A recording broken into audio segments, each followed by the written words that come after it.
We are at a pivotal moment in the world, at a time when we are questioning the need for currency.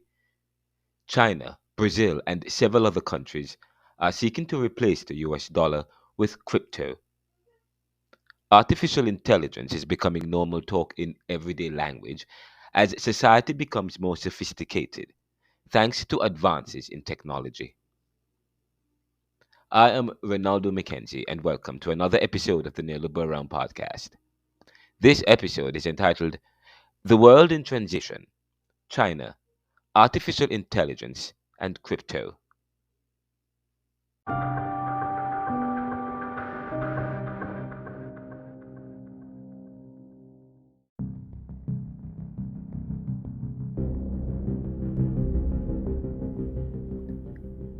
Artificial Intelligence, AI, once the subject of people's imaginations and the main plot of science fiction movies for decades, is no longer a piece of fiction, but rather commonplace in people's daily lives, whether they realize it or not. That's according to Berger Thomason of Statista.com in an article entitled "Artificial Intelligence Worldwide: Statistics and Facts."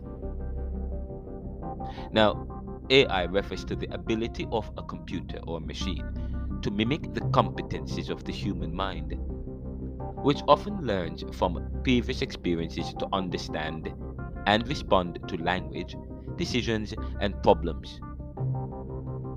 According to Mr. Thormodson in the article, these AI capabilities, such as computer vision and conversational interfaces, have become embedded throughout various industries, standard business process.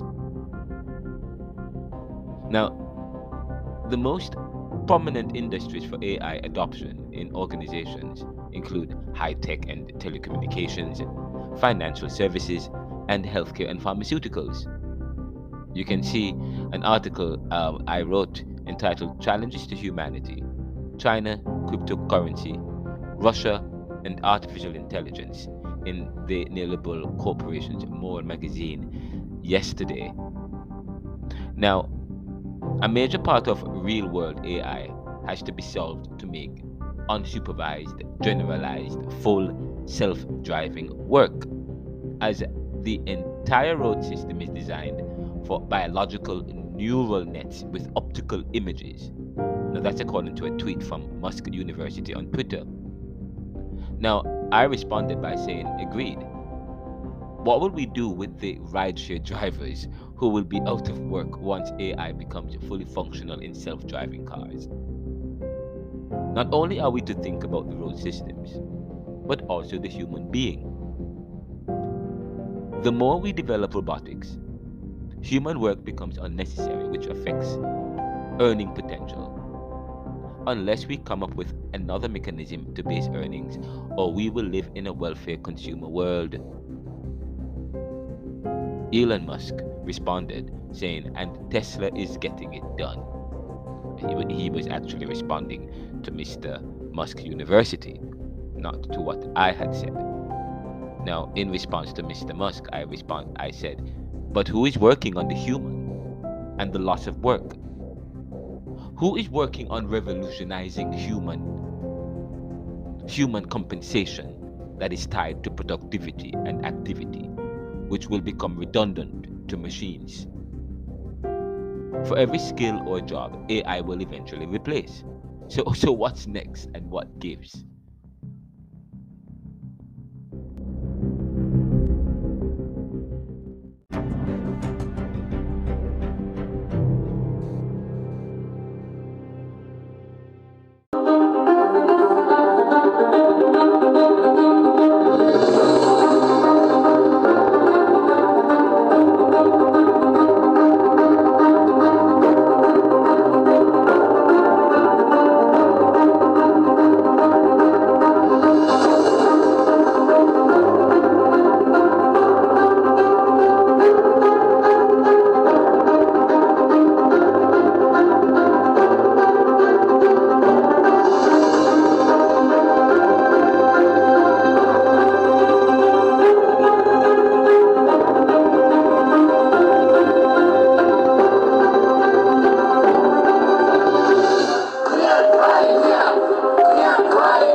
we are doing a poll on the Spotify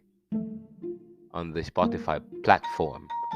So if you listen to this podcast show on the Spotify platform, we have a poll, and the question is, which of these poses the greatest threat to humanity? Which of these poses the greatest threat to humanity? One, artificial intelligence AI. Artificial intelligence AI. B, Russia and China. C, cryptocurrency. Or D, World War III. You can participate, and we also ask a question. We also have another question that you can participate in on the community page of this podcast. The question is, where is AI headed? Where is AI headed or heading?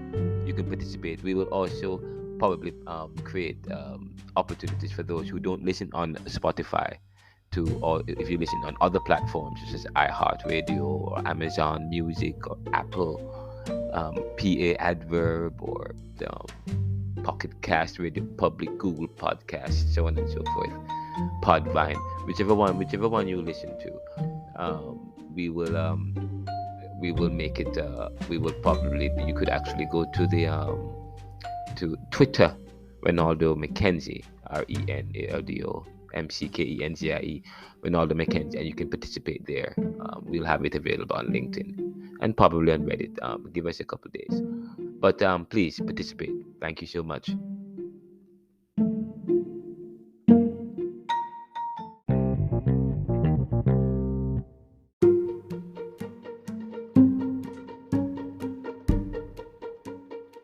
Indeed, artificial intelligence poses serious threats to humanity. And to fix the challenge, we may have to revolutionize human systems today. This society was never built to facilitate AI. Since we moved away from the barter or exchange system to currency, which helped to maintain and extend privilege and power in the development of human civilization. The invention of currency was revolutionary, as it completely replaced the dynamic of human relations and production and created an economic system of value that resolved unfair exchanges in the barter system. Moreover, the need for a currency system in its conception was necessary to facilitate a rapidly expanding world that was developing sophistication and science in work, leading to the various revolutions, agrarian, industrial. As the world sped towards becoming industrial, moving from agrarian to the industrial, so on and so forth, currency may have been proven useful. But with the explosion of technology and its capabilities through AI, we are faced with another problem. How does the working class obtain it without the possibility of work?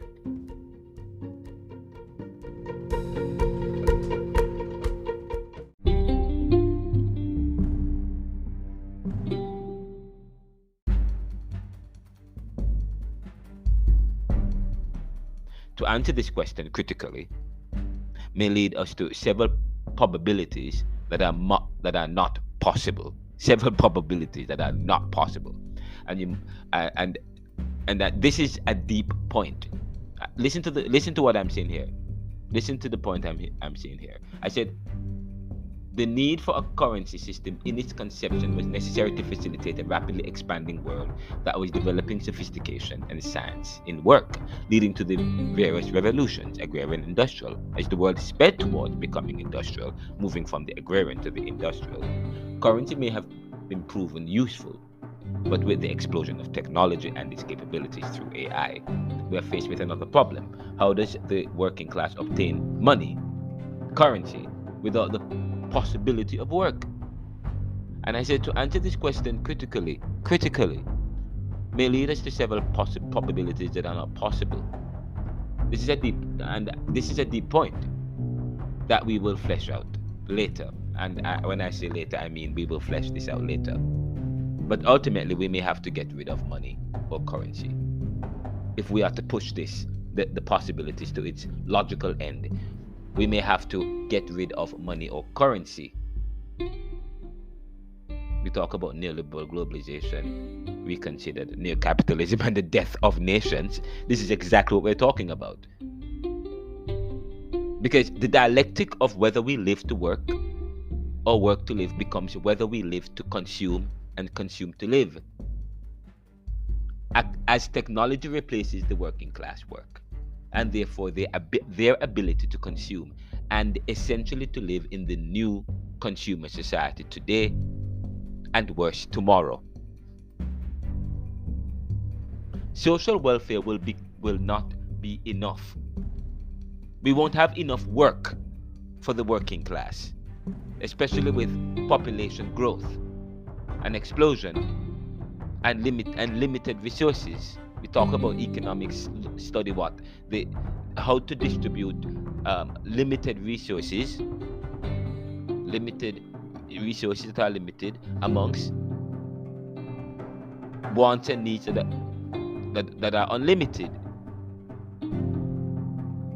And with the possibility of global war, and with the threat of global warming, and the fact and how that is affecting food supply today,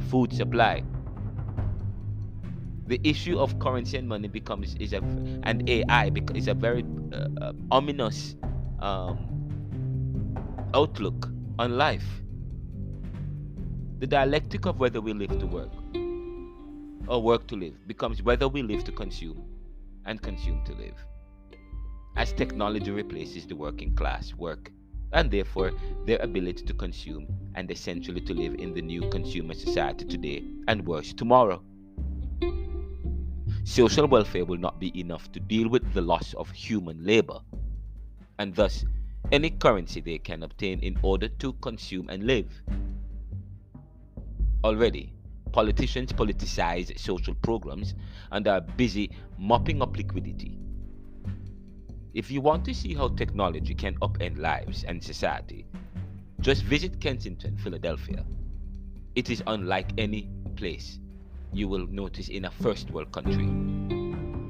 Deindustrialization, which is the first step in the sophistication that robotics is imposing on human life. The first casualty, the first step, deindustrialization, has affected the lives of those whom society has now rendered obsolete through technology replacement that has left many dependent on opioids for escape.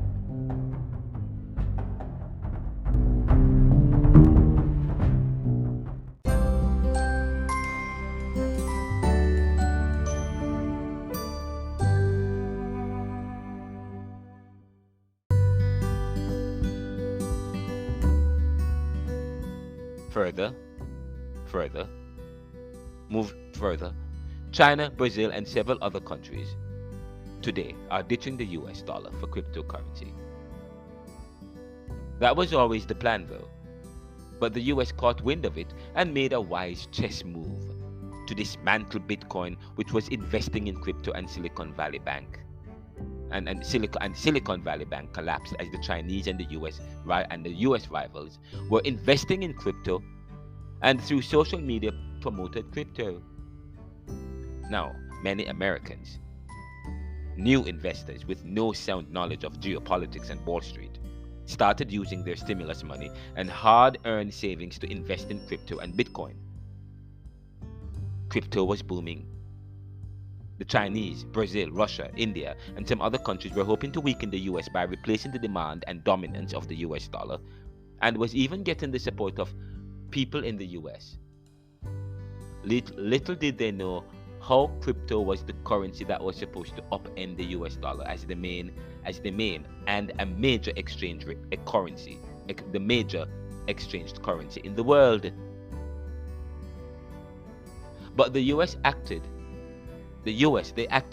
mopping up liquidity, cutting social programs, slowing aid, etc., limiting Americans with excess cash to invest in crypto, and forcing them back to work after COVID. Bitcoin and crypto collapsed, and several businesses were called before the US Capitol. Many investment businesses closed, and the currency plunged. The currency plunged. Yet China, Brazil, and others are still proposing a move to replace the US dollar as their main exchange for the crypto. Furthermore, China has been, which may be a foolhardy position, but furthermore, China has been lending monies to not just low income countries, but middle income countries such as Argentina, Turkey, and so on. Now, it is hard to imagine that borrower countries may now have to use the cryptocurrency to repay these loans and to trade with China and other currencies, ditching the US dollar. However, the US dollar remains the strongest, most backed and reputable currency in the world. Nevertheless, at a time when we are questioning the need for currency, China, Brazil, and several other countries are seeking to replace the US dollar with crypto.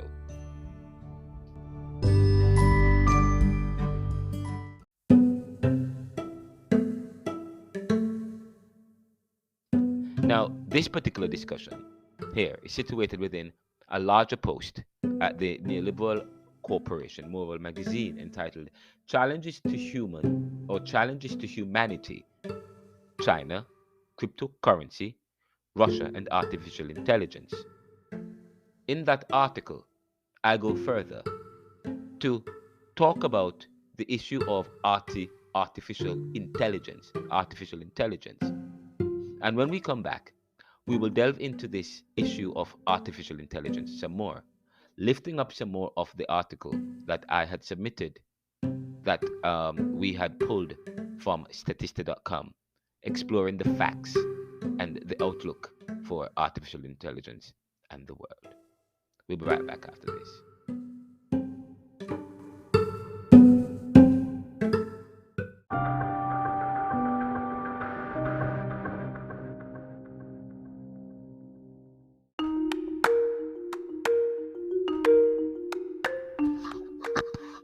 By the way, some time ago, I had written an article, and it's also part of my new book, my second book.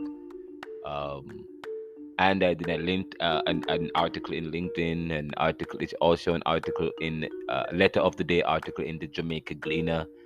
Also had a corresponding article in sorry podcast some time ago talking about this very same issue of who rules the world. Actually, it was first I had written an article. It was entitled "The World Now Has Two Global Challenges," and then I later entitled it "Who Rules the World," lifting up some of William Dumhorse's book and talking about the issue of Charles Perrault's book, um, the corporation as the corporation and the multinationals and transnationals as the most dominant feature in American life and society.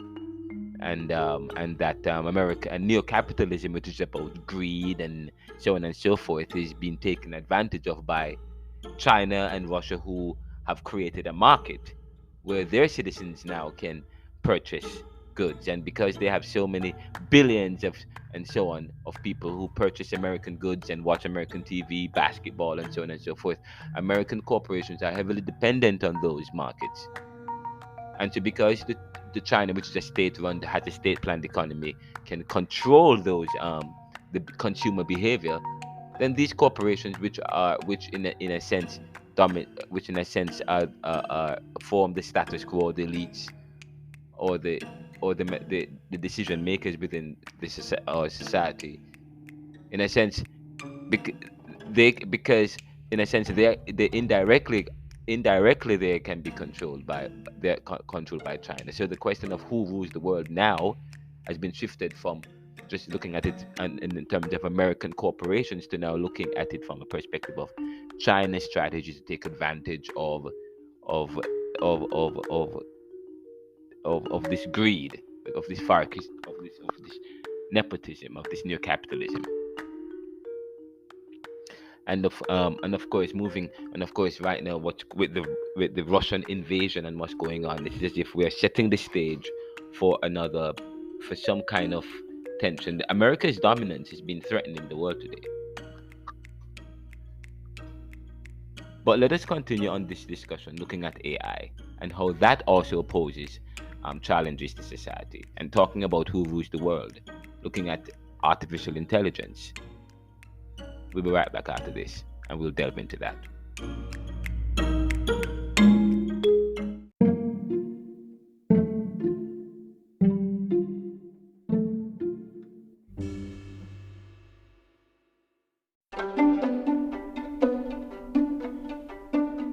The current AI ecosystem consists of machine learning, robotics, artificial neural networks, and natural language processing.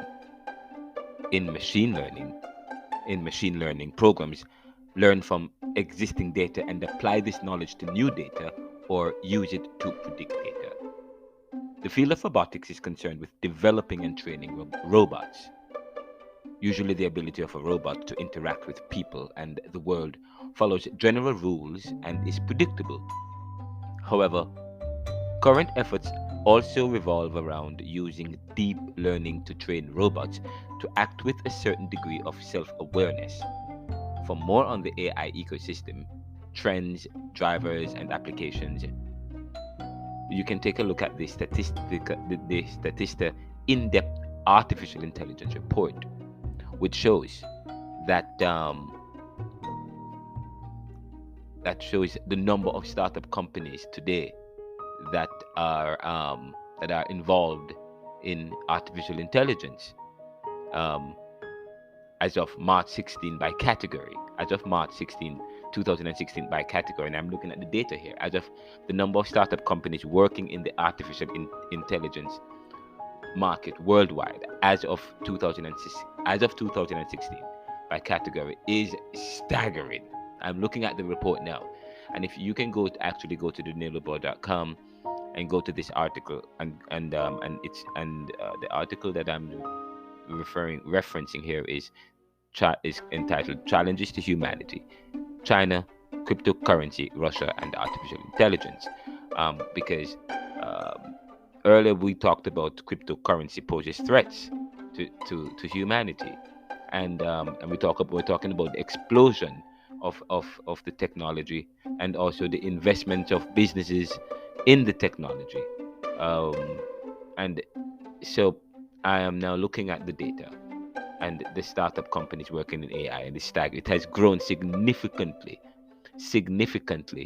I think I'm looking at over 250 billion artificial investment in startup. The global AI market is now valued at 142.3 billion US dollars as of 2023, and continues to grow, driven by the influx of the investments it receives.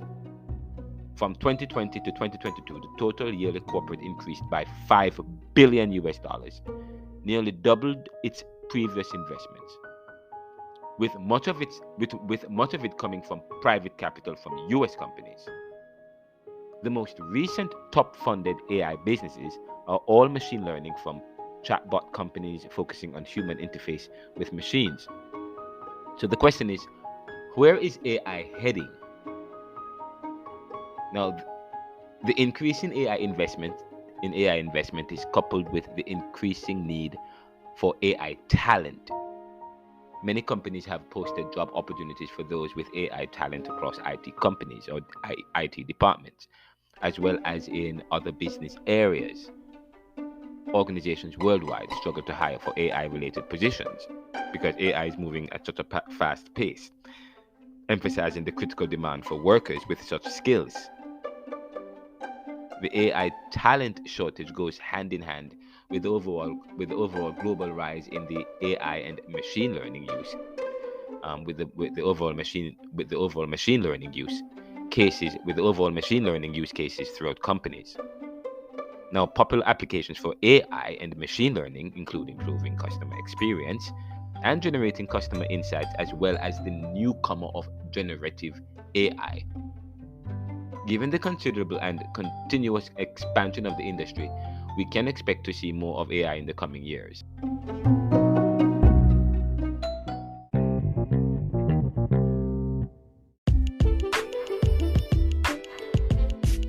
Let's look at this deep learning statistics that we have obtained. Deep learning statistics, and deep learning is a subset of machine learning, which is very important to artificial intelligence and robotics, which is in turn a subset of artificial intelligence. Machine learning is a simpler tool wherein the programmer gives the AI a set of parameters that it follows.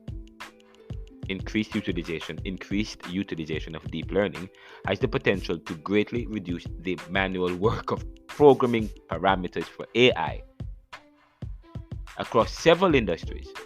Greater use of deep learning algorithms is likely to enable more efficient expenditure, of programmers' time and energy. Deep learning is most often grammar here, before I'm attacked. Deep learning is most often found in virtual assistants, voice-enabled remotes, and emerging technologies such as self-driving cars. Again, self-driving cars, and we just referenced the issue of what self-driving cars. Elon Musk, referencing Elon Musk here. Its application requires substantial processing power using GPUs with a high performance capacity to handle the enormous number of calculations needed. The deep learning chip market is growing quickly and is forecast to exceed $21 billion by 2027.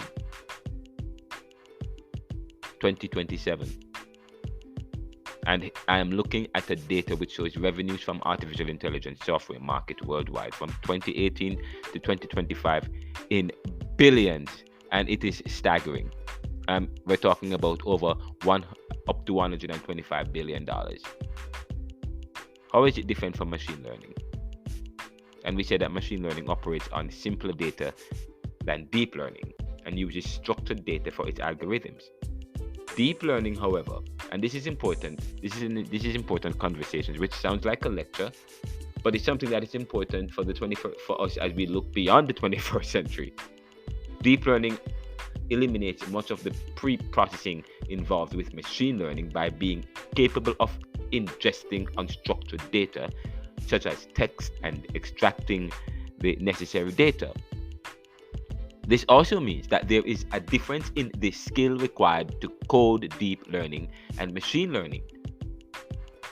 Coding capabilities for deep learning algorithms are some of the most sought after by large organizations around the world. So you may ask, what is the current state of affairs? There are a number of real-world deep learning applications. However, they are often hidden behind the scenes, and the average user is unaware of the complexity of the automation at work. Deep learning is used in various fields such as financial services, customer service, and healthcare. For example, financial services rely on a large number of analytics to predict stock trading, monitor for fraud, and aid clients in building their investment portfolios. The most prevalent sign of deep learning in customer service is in the number of AI-enabled assistants, or what we call chatbots, and they are more specialized than the average chatbots that cycle through manual responses. Now, deep learning chatbots seek to understand if there are multiple responses to ambiguous questions. Depending on the analysis of the chatbot, it will then provide a response or route to a human agent. Now, healthcare is another field where deep learning has seen significant growth. Digitizing hospital records and images allows for much swifter organization and categorization of affairs. And we're talking about speeding up and increasing the efficiency of hospital work. Now, and of course, we're talking about data from as early as January 11, 2023. And you can look at visit You can go to Berger Thormodson article in that looks at artificial intelligence market size revenue comparisons between 2018 to 2030, and because we're looking beyond 2023 here.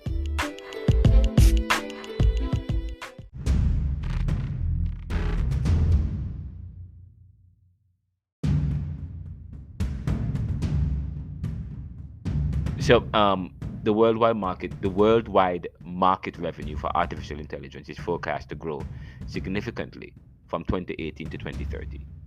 And although different studies suggest variations in just how much the global market size will increase by, the market research firm IDC projected that the global AI market will reach a size of over $500 billion by, we're talking about 2024, $500 billion.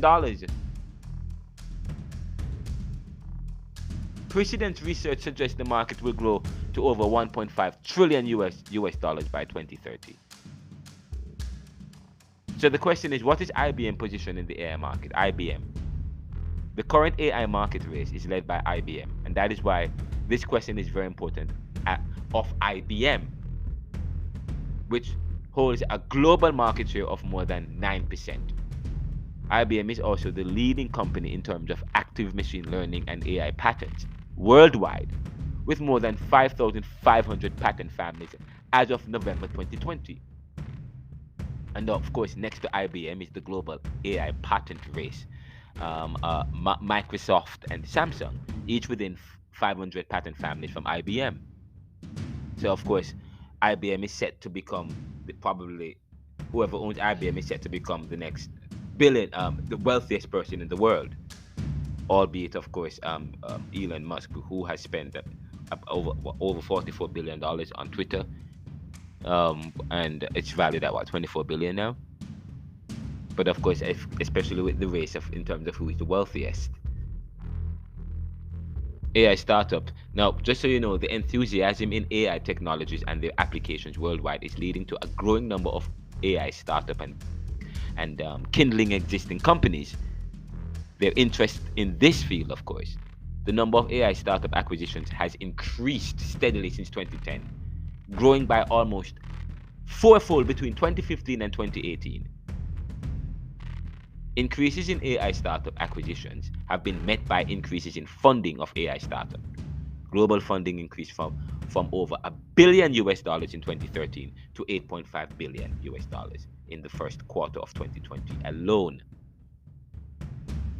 And if you look at the data, which shows the companies with the most machine learning and AI patents worldwide from 2012 to 2021, and I'm here referencing Neil Jarrett Wook's June 15, 2022 article showing a data as of December 2021.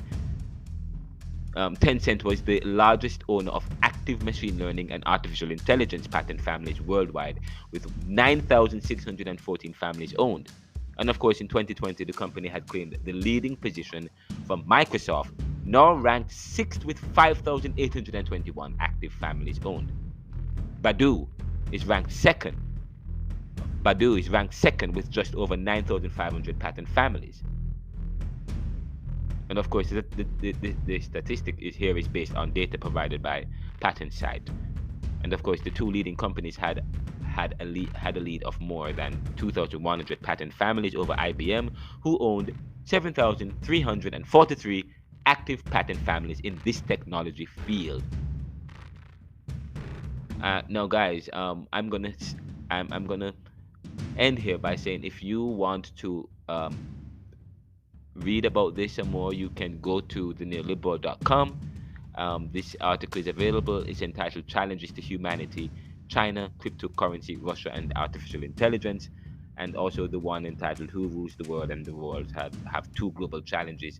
That's in the Jamaica Gleaner. That's also in the Neoliberal Commentary on our LinkedIn page, Reverend Ronaldo McKenzie. And it's also available in the Neoliberal blogs at Ronaldo C. McKenzie at blogspot.com. Of course, this article is also available in the Neoliberal Post at ronaldocmckenzie.com.